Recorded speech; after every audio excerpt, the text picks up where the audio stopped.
What's up guys?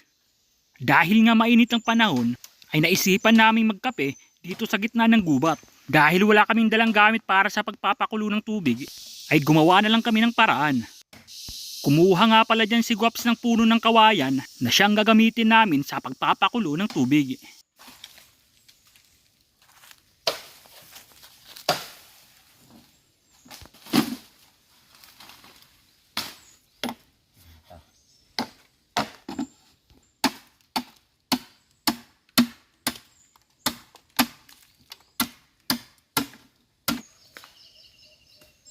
Para nga pala mabilis magningas ang apoy, ay kumuha si Guaps ng bunot ng nyog upang mabilis magliab ang panggatong.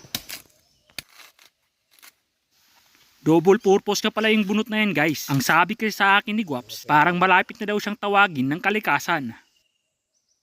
Alam nyo na ang ibig kong sabihin guys. Legend lang ng mga taga-probinsya ang mga nakakaalam niyan.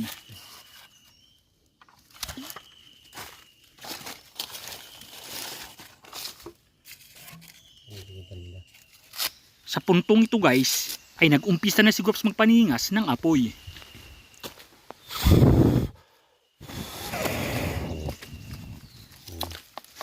At dahil nga nagliyab na ang panggatong, ay nagsala na ng tubig si Guaps sa kawayan.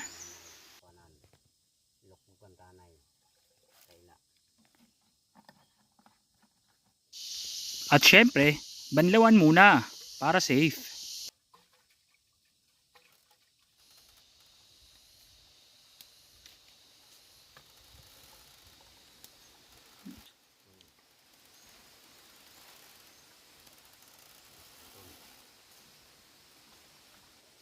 At dahil nga nilagyan na ng tubig, ay agad na namin itong isinalang.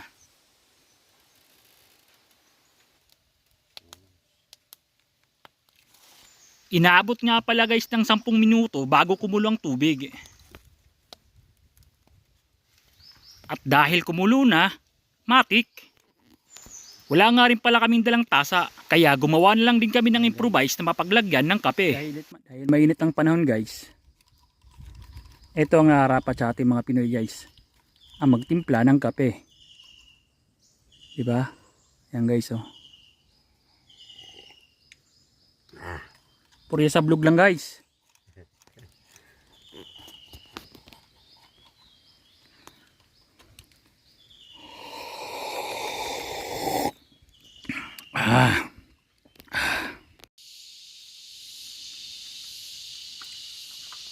Hanggang dito na lang muna guys. Kita-kits na lang sa susunod na video.